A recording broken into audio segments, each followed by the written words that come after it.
औज़ुबिल्लाहिमिनश्शैतानिर्रजीम बिस्मिल्लाहिर्रहमानिर्रहीम।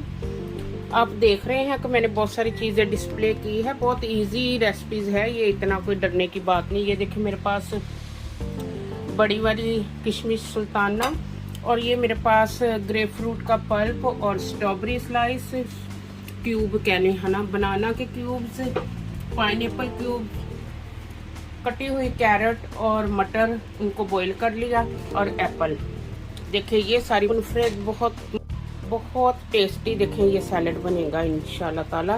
तो ना ये देखें इसकी जितनी भी जो इंग्रेडिएंट है ना, मैं आपको दिखा दूँ। ये है,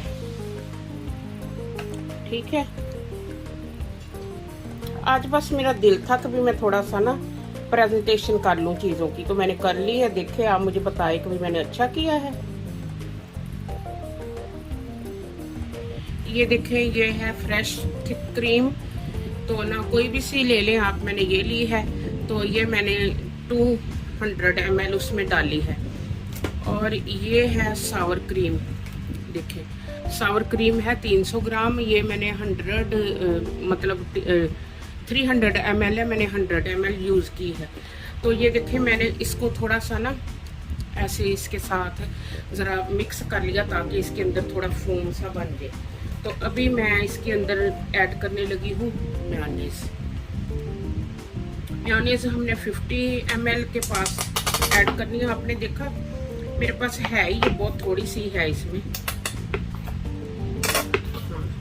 50 के करीब हमने इसके अंदर मेयोनीज़ ऐड कर दी। अब हमने इसके अंदर शुगर डालनी है,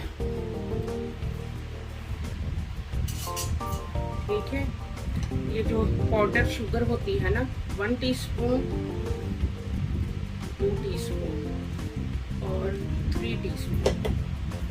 तो वैसे तो ये जो हम चीज़ें दूसरी यूज़ कर रहे हैं उसके अंदर खुद की भी शुगर होती है। अब हमने इसको और मिक्स कर लेना है।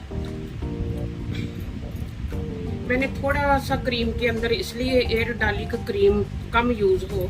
अगर हम इसके अंदर एयर ना डालते तो क्रीम हमारी बहुत यूज़ होने वाली थी, इसलिए तो ना मैंने इसको थोड़ा सा ना ऐसे व्हिपिंग क्रीम की तरह एयर डाली है।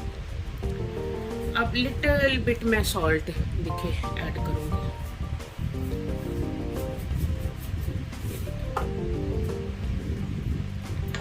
और साथ ही ये देखें वाइट पेपर्स जो होते हैं,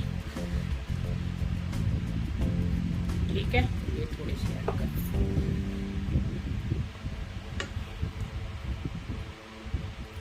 पुदीने की पत्तियां, फ्रेश पुदीने की पत्तियां। तो ये है तो रशियन सैलेड, लेकिन इसमें जो मेरे अपने इंग्रेडिएंट है ये बहुत ही मज़े के बनेंगे देखें। और इसको हमने ना ऐसे ऐसे करके राउंड राउंड करके घुमाएंगे तो हमारी ये चीज़ें मिक्स भी हो जाएगी और ना इसके क्रीम के अंदर स्टिल एयर भी रहेगी। देखिए माशाल्लाह ये मेरे पास देखिए रेजन्स हैं, ये मैं डालूंगी। ये देखिए इतने से मैंने बचा लिए, इसलिए इसको हम गार्निश में डालेंगे। 1 बिग एप्पल क्यूब्स डाल दिए। ये मैंने पीस और कैरेट्स को 2 बॉयल देके पानी निकाल के रिंस करके तो इसमें फ्रिज में रख दिया था ताकि ये ठंडा हो जाए। इसलिए ये सैलेड सारा ठंडा होता है। तो ना सारी चीज़ों को आपने कोशिश करनी है कभी ये ना हमारी चीज़ें सारी ठंडी। थोड़े से इंग्रेडिएंट्स एक्स्ट्रा है जो मैं खुद पसंद करती हूँ। तो ये देखिए स्ट्रॉबेरी, मैं ग्रेप्स नहीं डाल रही, बस मुझे ग्रेप्स नहीं पसंद इसमें मैं नहीं डाल रही। थोड़ा सा हमने ग्रेप फ्रूट का ये देखें थोड़े से अंदर से पल्प निकाले, ये डाले इसमें, स्ट्रॉबेरी डाली। और प्लस देखें जो इसके जूसेस थे ना वो मैंने सेपरेट कर लिए हैं ताकि इसमें जूसेस ना डले। और तो ना ये देखें अब मैंने जो बनाना काट के रखा था उसको जल्दी जल्दी डाल लिया, नहीं तो बनाना हो जाता है ब्लैक। ये बनाना जो मैंने यूज़ किया ये काफ़ी हार्ड वाला जो बनाना होता है ना वो यूज़ करें। अगर पका हुआ बनाना यूज़ करेंगे तो आपका सैलेड बहुत जल्दी ऐसे पानी छोड़ने लग जाएगा, तो अच्छा नहीं लगेगा। और ये है पाइनएप्पल क्यूब्स, ये मैंने फ्रेश पाइनएप्पल इधर से इजीली अवेलेबल है। आजकल तो समर है, समर में तो ये सारी चीज़ें बहुत इजी मिल जाती हैं। तो ये रहे जी हमारे सारे इंग्रेडिएंट। इसमें सारी चीज़ें मैंने प्रेजेंटेशन करके आपको दिखा दी।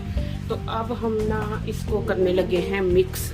और ये देखिए हमारा फुल बोल फुल गुड रशियन सैलेड बनने वाला है।